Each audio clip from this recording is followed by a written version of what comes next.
ります。やっぱりこういう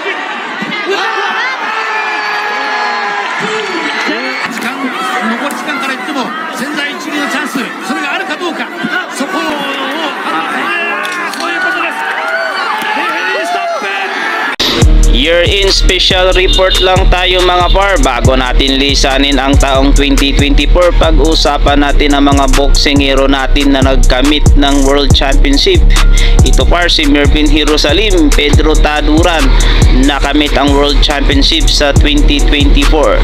Magtatapos ang taong 2024 na mayroong dalawang Filipino World Champion ng bansa sa katauhan ni na World Boxing Council WBC minimum weight titleist Melvin Gringo Jerusalem at International Boxing Federation IBF mini flyweight champ Pedro General Taduran kumpara sa naging masaklap na karanasan noong 2023 habang opisyal na nailuklok sa International Boxing Hall of Fame ang nag-iisang 8 division world champion na si Manny Pacquiao.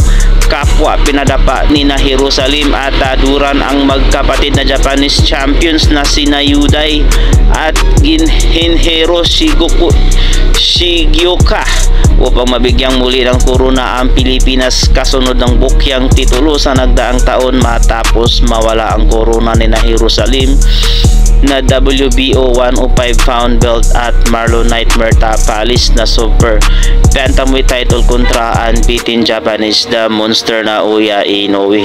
May pagkakataon pa sanang madagdagan ng world champion ng bansa kung nagtagumpay lamang sina dating super flyweight titleist Jerwin Pretty Boy Angkahas na makuha ang bakanting World Boxing Association o WBA bantamweight belt kay Takuma Inoue. Gayon din sina Vincent Astrolabio laban kay undefeated Japanese Junto Nakatani para sa WBC 118 pound belt at si Dave Doberman Apolinario sa bakanting IBA flyweight belt laban kay Mexican Angel Ayala Lardizabal.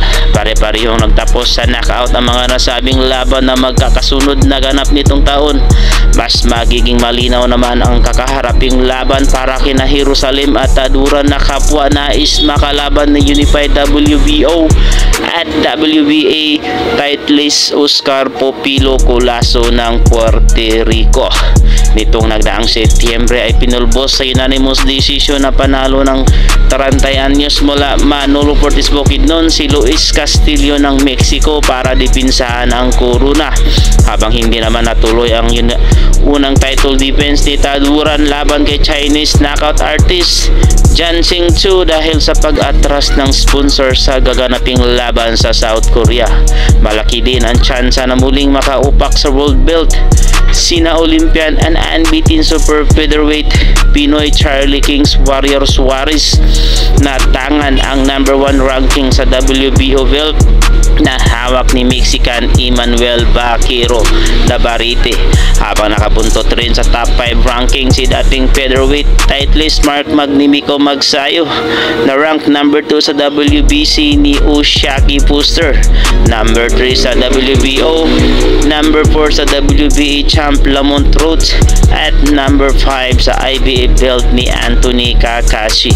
Bukod kay Tapalis, sumasabak rin sa 122 pounds si unbeaten Carl James Vanderboer Martin na #2 rank sa WBO.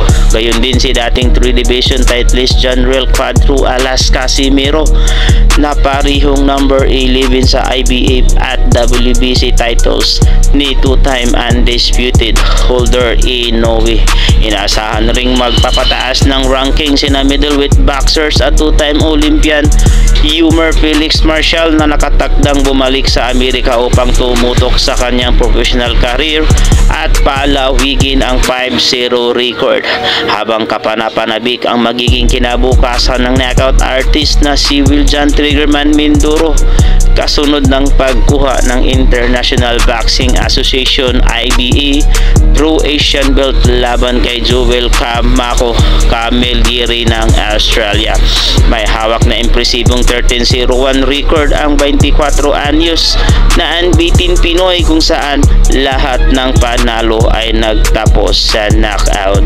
Maaari namang magkaroon ng pagkakataon si Pacman na muling magkampiyon sakaling maitutulak ang laban kay WBC welterweight titleist Mario El Azteca Barrios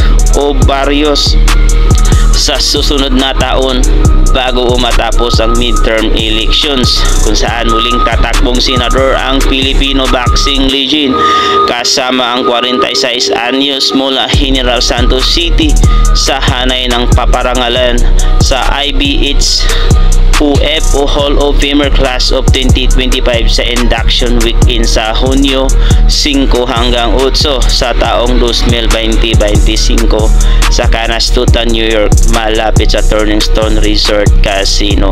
Huling beses lumaban si Pacquiao sa isang 3-minute 3 rounds boxing exhibition bout kontra kay dating Key 1 champion Rocky Anpo sa 152-pound boxing match noong nagdaang Hulyo sa Ryzen 3 card na ginanap sa Super Saitama Arena sa Saitama, Japan. 右ストレート、くるみさん。はい、他を作れるかっていうのだと思ってたら本気でやっぱ長野関は勝ちにです。パッキャオ選手がどんなテンションなんだかですよ。ワンツー。右ストレート、それに合わせた。右のボディ、左のフック。ワンツー。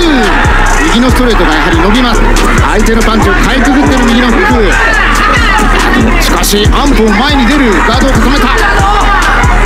下マニー・パッキャオ飛び込んでいく、サイドも当たります。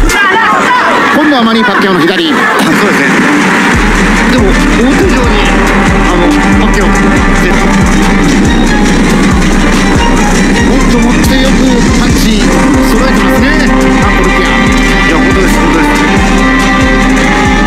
やや汗だった。とても下馬評ではねいう方もいらっしゃるアリーナ日本での最後の3分間、最後ぐらいなのでちょっと出し方難しいというから前の服開始、アンポの左、いい打ちだ。チャンピオンをロープにすみません、右ストレート、右ストレート、わずかに達成した右ストレート、チャンピオンが食らってきた。アンポ左のフック、これはフェイント。残りは30秒だ。効いている、効いている。左のフック、サイドフック、右ストレート、いけ。わかりましたね。アンポが最後みんなを飛び込むシーンもどんな9分後でしょうか。あったと思います。信じるということは大切。そんな見れたこともすごい嬉しかったですし、アンポ選手がここまで日本にちょうど観光で来ていて、そのまま